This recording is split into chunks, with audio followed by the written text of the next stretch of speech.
Russia is either going to have to evacuate the entire peninsula by car across the Kerch Bridge's remaining road span, or suffer a 1980s Ethiopia-style famine. Earlier in the day, the Russian government announced the full planned withdrawal of all troops from the Kherson Pocket, which is the only chunk of territory in occupied Ukraine that is to the west of the Dnieper River, which is roughly analogous to the American Mississippi. So reports at this point indicate that the Russians are withdrawing at full speed from all positions. At the moment, it does not seem to be a rout. A few things to keep in mind. The Ukrainians announced they were assaulting this area 4 months ago. And so the Russians forward positioned a lot of troops. Based on whose statistics you're looking at, there's somewhere between 20 and 40,000 Russian forces in the area. But it's generally accepted on both sides that these are the best troops that the Russians have with the best training and the best equipment. Now, the Russians have not been able to effectively supply this area for about a month because a month ago someone blew up the Kerch Strait Bridge, which is the only heavy rail connection that can handle freight transport from Russia proper to the southern front. So whether it's equipment or ammo or fuel or reinforcements, everything now has to come in by truck, and the Russians have lost the vast majority of their tactical truck support fleet for the military and are now using civilian vehicles, making them very vulnerable. In terms of what that has meant for the war, it means that not enough shells and not enough fuel have been getting to the front in the Kherson Pocket. So there are more than isolated reports that Ukrainian forces for the last couple of weeks have not had to do something that's called shoot and scoot. Normally, when you fire an artillery shell, you need to get the hell out of there because somebody tracked your shell's outgoing trajectory and they send a return present to you that will blow up your position unless you've moved. So you shoot and then you scoot. But apparently there's been no return fire coming from Russian positions, so the Ukrainians have just been able to plug away with whatever ammo they have. As to whether this is going to be a rout, we should probably figure that in. The Ukrainians are being presented with a golden opportunity. Even if it's only 20,000 Russian troops that are here, they're now all in a state of retreat, and they all have to go to the same places. There are only 2 bridges across the river, and the Ukrainians have excellent intelligence on the entire zone. So if the Russians put up a pontoon bridge, it usually only lasts for a few minutes before it gets taken out.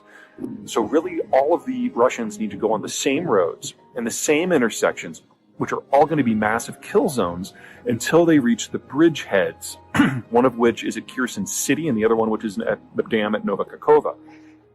At that point, well, the Ukrainians have been hitting these bridges with rocket fire for weeks, and they can't handle heavy equipment anymore, which means that the Russians are going to have to make a massive parking jam at the bridge, dismount, and then run across while under artillery fire the entire time. The casualties are going to be immense.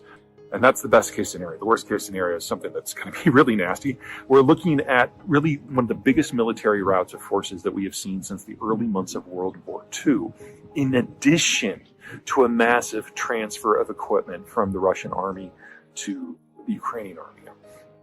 Best guess is that not only are the Russians going to be leaving behind their best gear, but they're going to be leaving behind more gear than what the Ukrainians captured from the Russians in the Izium assault back in September, which already transferred more gear to Ukraine than NATO had in the previous 7 months where Ukraine began the war with.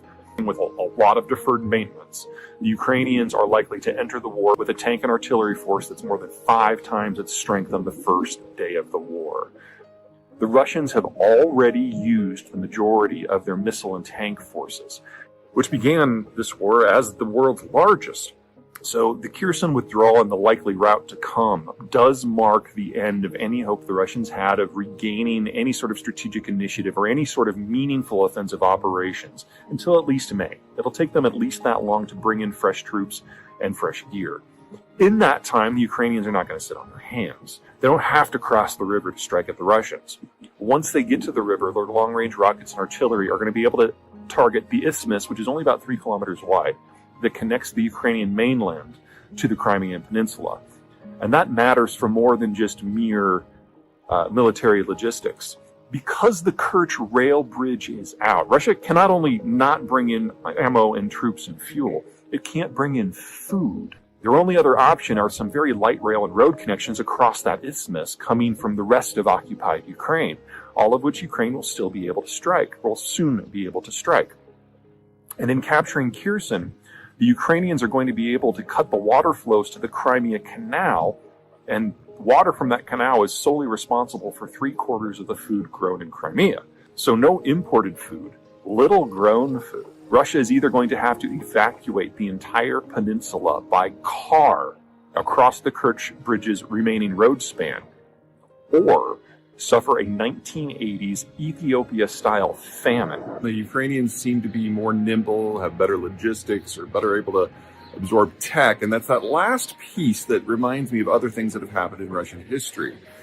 We're seeing the Ukrainians adapting to new technical changes, especially when it comes to drone warfare and better intelligence, in a way the Russians just seem incapable of mirroring or even adapting to this point.